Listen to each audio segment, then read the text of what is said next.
연작시라는 거죠. 마음의 고향 연작으로 되어 있다 하는 거지. 자, 마음의 고향이라고 해가지고 우리 아까 전에 배웠던 이용학의 그리움이랑 똑같아요. 그쵸? 고향. 근데 마음의 고향이라고 했으니까 어떻게 되는 거야? 어떤 고향이야? 현재 상실. 존재하지 않음. 그래서 마음의 고향이라는 것을 현재는 상실했다, 지금은 없다. 왜 상실했을까요? 고향이 갑자기 폭파하는 것도 아닌데. 그죠? 갈 수 없는 곳에 있다든지. 그죠? 뭐 아니면 뭐 도시산업화로 인해서 이제 그러한 모습이 훼손됐다든지. 구체적인 상황은 나와 있지 않지만 우리 학교 선생님은 뭐라고 체크를 해주셨냐면, 고향, 지금은 상실했지만 계속 기억 속에 살아남아 있는 공간이다. 이렇게 정리를 해주셨습니다. 우리도 그대로 가져가도록 할게요. 네, 그래서 마음의 고향이라고 얘기할 때는 자기의 정신적인 근원, 나의 어떠한 그 바탕, 뭐 혹은 핵심, 기둥, 뭐 이런 것이 되더라. 정서적인 고향이구나. 물리적인 고향이라기보다도. 그죠? 네, 그래서 지금 마음의 고향이라고 해서 주된 감정, 정서는 아까와 똑같이 그리움이라는 것을 예상할 수 있지. 근데 여기에서 알 수 있는 게 뭐냐면, 그 언덕이라는 구절이 하이픈을 덧붙은 거야. 그 언덕. 그럼 뭐야? 마음의 고향까지도 알겠는데 여기서 갑자기 그 언덕이라고 해서 뭐예요? 광범위한 걸 축소시켜 주었죠. 마음의 고향인데 그 중에서도 우리 고향에 있는 그 언덕 콕 집어준 거야. 됐습니까? 그래서 지금 여기에서는 마음의 고향이라는 그리움의 대상이, 그치? 구체적인 공간으로 형상화되어 있다라고 볼 수 있는 거예요. 고향이야. 그럼 얼마나 두루뭉실하냐고. 근데 내 마음의 고향인데 그 중에서도 언덕! 이렇게 얘기를 해준 거야.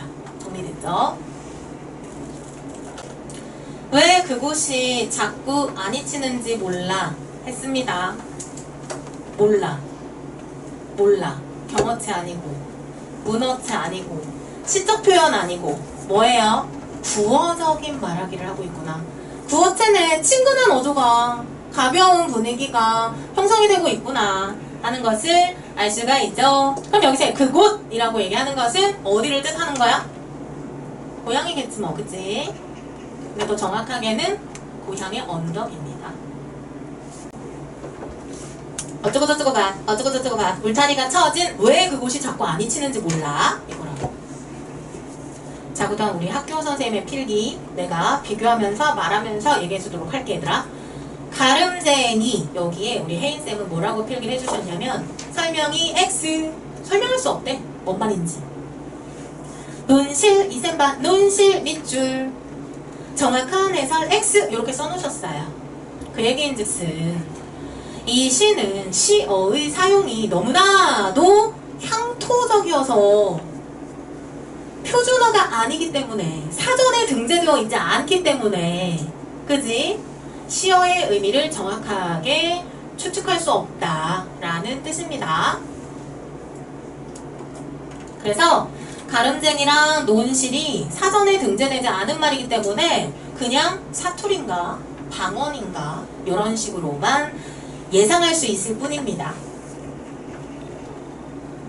네, 근데요, 그럼에도 불구하고 가름쟁이라는 거는 이런 해석도 있어요. 가름쟁이는 사투리, 방언이다.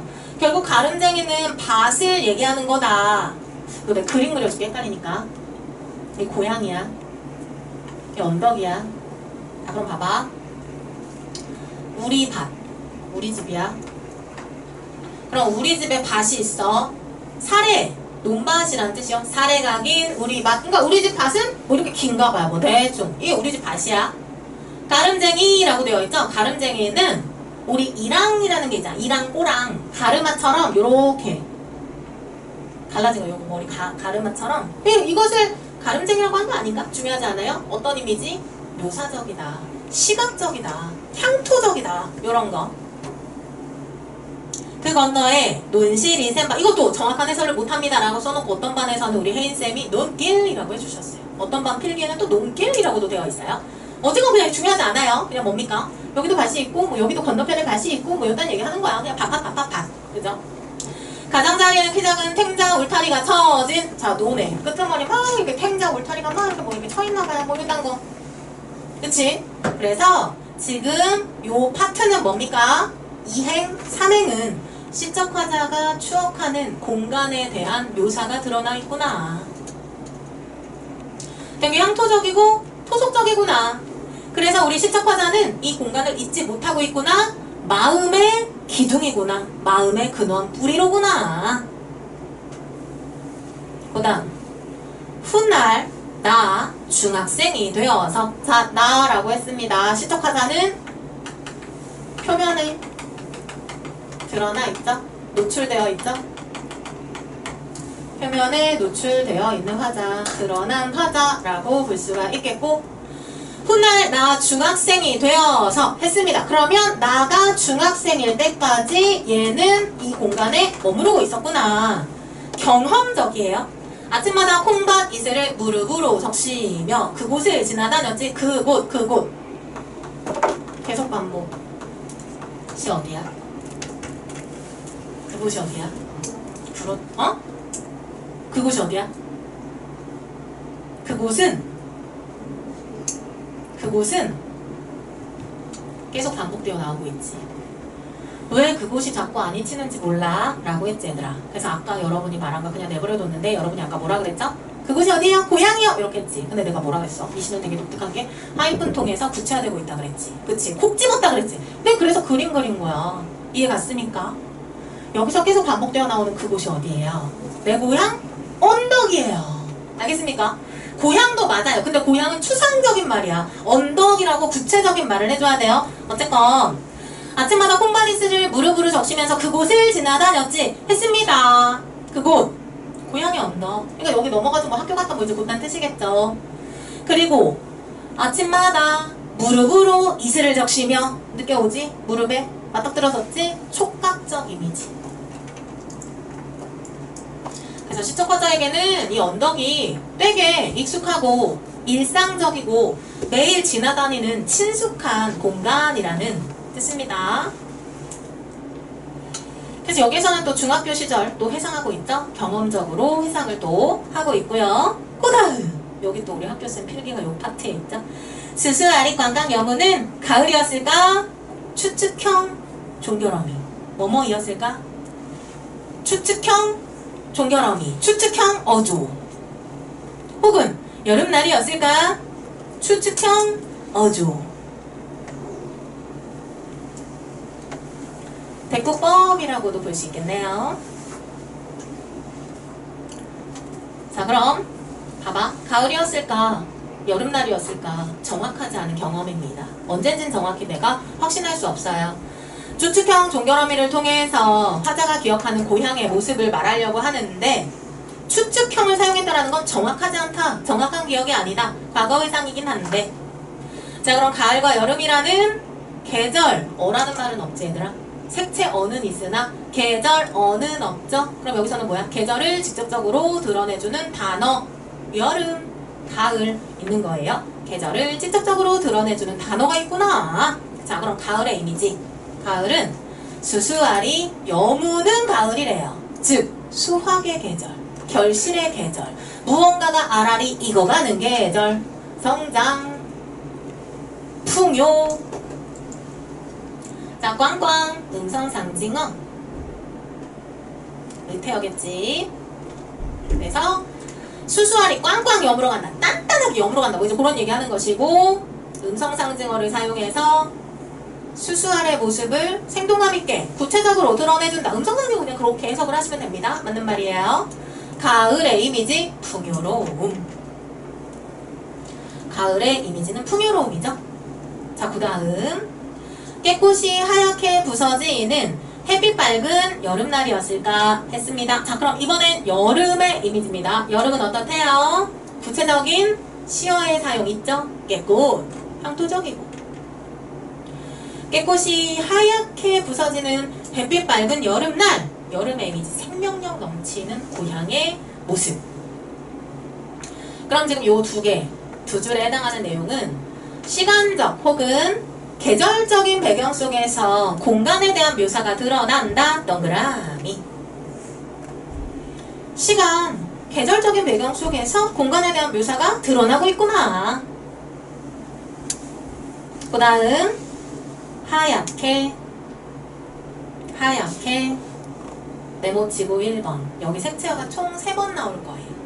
하얗게 그리고 뭐 동그라미 1번, 네모 1번, 형광펜 1번 알아서 하시고 색채어 1번 하얗대요. 어제거 색채어 나올 때마다 번호 붙여줄게. 자, 그럼 지금 계절은 여름인지 가을인지 모르겠네. 이렇게 들어가는 거야. 아래냇가 굽이치던 물길이 옆구리를 들이받아 뻘건 황토가 드러난. 그것도 두 줄 묶으세요.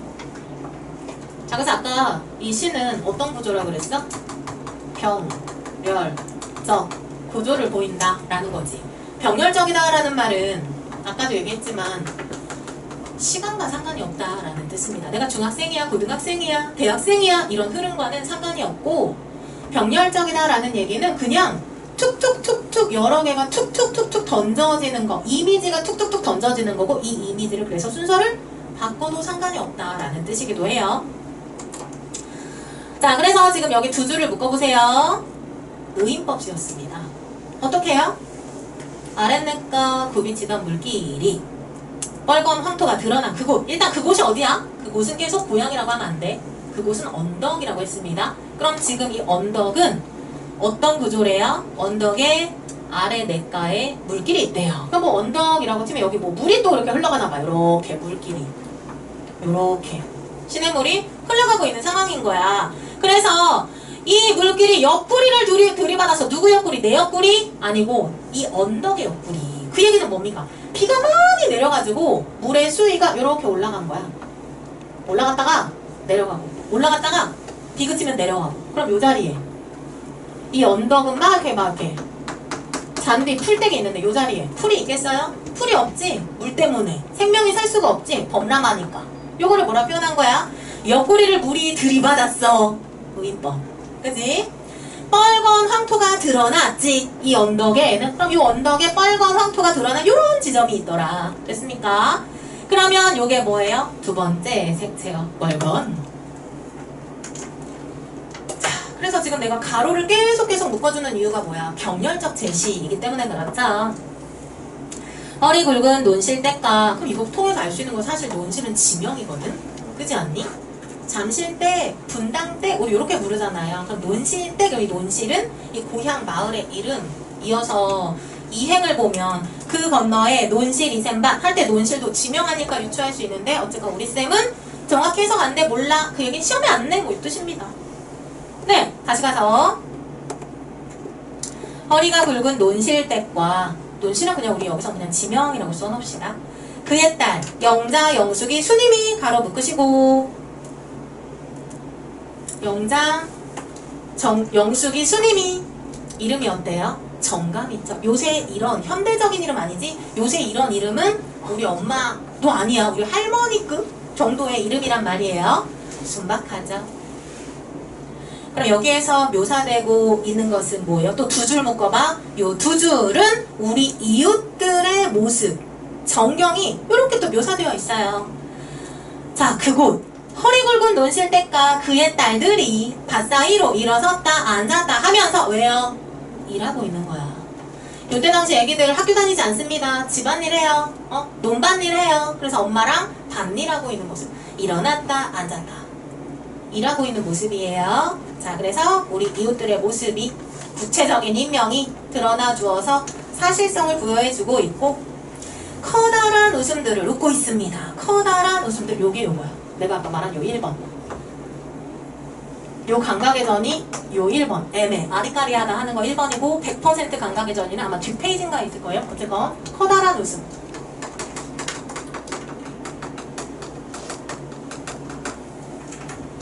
커다란 웃음을 웃고, 커다란 웃음들을 웃고 라고 했습니다. 자, 이거는 그냥 듣고 흘리세요. 자, 얘가 만약에 웃음소리가 컸다, 웃음소리가 크다, 그럼 걔는 단순하게 청각적 이미지예요. 그죠?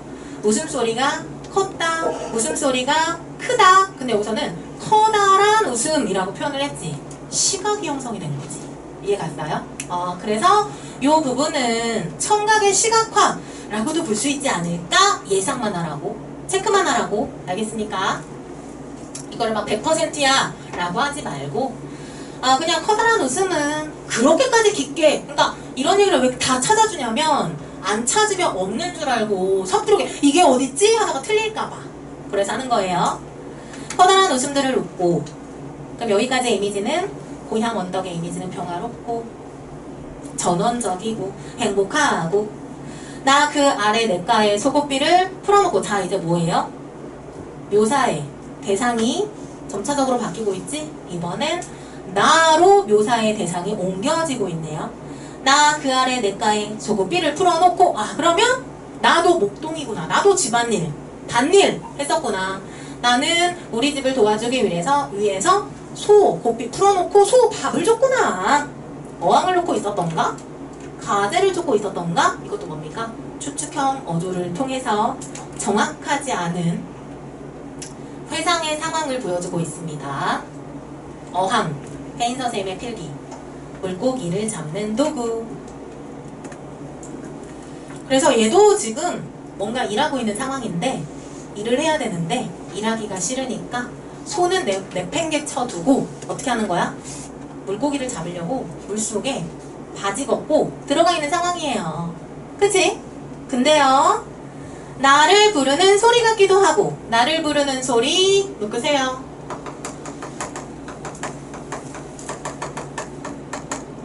그 다음 물살을 해주는 소리 같기도 하고.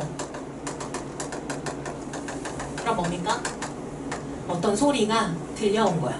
내가 고기 잡아야지 이러고 있는데 어떤 소리가 들려오는데 계속 뭐야? 기억에 확신이 없어요. 그지? 마음의 고향이고 지금 현재로부터 멀리 떨어진 시간이기 때문에 기억이 가물가물하다라는 걸 계속 언급을 해주고 있는 거야. 나를 부르는 소리 같기도 하고, 싸르르 싸르르 음성상징어 의성어, 무언가가 물살을 해지는 소리 같기도 하고. 그러니까 뭔가 소리가 들려와. 샤, 이런 소리가 들려왔는데 누가 나를 불렀나? 물소리인가? 이렇다고. 그런 소리가 들리는 것 같기도 해서 고개를 들면, 우리 혜인 선생님 이거 할걸? 혜인 선생님은 요거 하나라도 있으면 체크 다 하더라. 고개를 들면 상승 이미지. 그러면 이 소리의 역할이 뭡니까? 이 소리의 역할은 시적 화자를 고개 들게 만드는 거예요. 그러면 얘가 고개를 들어서 상승 이미지가 있죠? 고개를 들어서 상승 이미지 하면 여기 뭐가 있는데? 하늘. 이 소리로 인해서 이 하늘을 플러스로 인식하게끔 만드는 게 소리의 역할이에요. 다시 봅니다. 이런 소리가 들려서 고개를 들면 영탄적. 청청이 푸르던 하늘. 감동. 그러니까 얘가 무슨 소리가 들려서 고개를 딱 들었는데 대박, 너무 예뻐, 구름, 요런 감탄이구나. 자, 푸르던 색채요 3번. 푸르던 색채요 3번. 시간의 흐름이 무시된다라는 뜻이요. 혹은 시간의 고려가 무시되고 있다. 과정이라는 것은 시간이라는 개념이 전제로 깔려야 된다. 3번 칼을 만드는 법, 1번 봉지 뜯는다, 2번 물에 넣는다, 3번 볶는다, 이런 순서 있잖아. 그치? 그럼 걔는 시간의 흐름이 전제되어 있어야 되기 때문에 순서가 뒤바뀌어서는 안 돼요. 시간 구성이 중요한데 이러한 이미지의 병렬이라거나 병치라던가 얘네는 시간이 고려되지 않는 표현이기 때문에 순서를 뒤죽박죽 뒤집어도 상관없다라는 뜻입니다. 어쨌건 각각의 이미지들이 이렇게 나와 있어요. 순서 없이. 그치? 자, 그래서 지금 우리 이어서 봐야 되니까 마지막 나 파트 한번 봐보도록 할게요. 나는 그 아래에서 소고비를 풀어놓고 목동. 얘는 그러니까 원래 집에서 소 밥 먹이고 와라 하는 미션을 준 거였어. 그런데 얘는 일을 하기 싫어가지고 고기를 잡으려고 냇가에 이렇게 발 담그고 들어가 있는 상태에서 고개를 숙이고 있는. 그죠? 자, 그랬는데 소리가 들립니다. 청각적 이미지. 여기서 청각적 이미지가 되게 중요한데요. 청각적 이미지가 2번 들려요. 무슨 소리가 들리는데 추억이, 경험이 오래전이라 가물가물한 거야. 나를 부르는 소리 1번, 물살을 해지는 소리 2번. 여하튼 어떻게 명확하지 않은 무언의 소리가 2가지 착각하는, 뭔지 모르겠지만 확실하지 않은 소리가 들려서 어떻게 한다? 상승 이미지. 내가 고개를 숙이고 있다가 하늘로 고개를 들게 만드는 것이 청각 이미지구나. 그래서 고개 들어서 뭐야? 대박! 하늘 왜 이렇게 이뻐? 이런 식의 표현이 나온 거예요. 우리가 똑같이 일상적으로 학교에서 집에 가는 길을 한번 생각을 해봐. 그럼 평소에는 별 생각이 없어요. 똑같이 갈 때도 아 오늘은 떡볶이 먹고 갈래? 그래서 친구랑 막 얘기하면서 간단 말이야. 근데 어느 날은 딱 왔는데 야 하늘 봐 대박 하늘 너무 예뻐 이러면서 사진을 찍을 때가 있잖아. 그런 식이라고 생각을 하면 돼. 고개를 딱 들었는데 평범한 혹은 뭐 익숙했던 일상적인 내 주변의 자연에 대한 감탄이 다시금 일어나고 있는 구절이구나. 자 이제 두 번째 페이지 갈게요. 갑자기 무섬증이 들어서 언덕 위로 달려오르면 동적 이미지. 무섬증 이거 진짜 무서운 거야. 그래서 갑자기 얘가 우리 독자도 갑자기다. 생뚱맞다. 첫 번째 페이지에서는 마이너스가 한 번도 나오지 않았습니다. 다 플러스였는데 여기서는 갑자기 마이너스가 등장하고 있죠. 무서움증이라는 것이. 그러니까 이거는 뭐라 그러냐면 그냥 갑자기 어떤 한 공간에 있을 때 여기 나 혼자만 있는 것 같아. 나 이러다가 길 잃는 거 아니야? 뭐 이런 식의 생각이 들 때도 있고 아무도 없네? 귀신 나올 것 같은데? 막 이렇게 막 소름 끼치는 그 어떤 특정 순간? 뭐 이런 거라고 생각하면 될 것 같아. 그러니까 어쨌건 얘가 하늘을 딱 봤는데 너무나도 하늘이 되게 멋있고 커가지고 자연의 위대함을 느꼈다고나 할까? 어쨌건 얘가 갑자기 무서운 마음이 혼자라고 생각해서 무서운 마음이 들어서 내적인 불안 상태 때문에 미친 듯이 뛰는 돌발 행동으로 표출이 된 거예요. 자 그럼 어떻게 되는 거야? 두 번째 줄에 목소리, 네 번째 줄에 웃음소리, 청각적 이미지가 또 등장하고 있죠.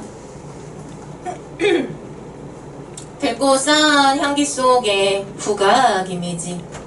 두런두런 들려오는 논실댁의 목소리. 그럼 어떤 소리야? 브러스 소리.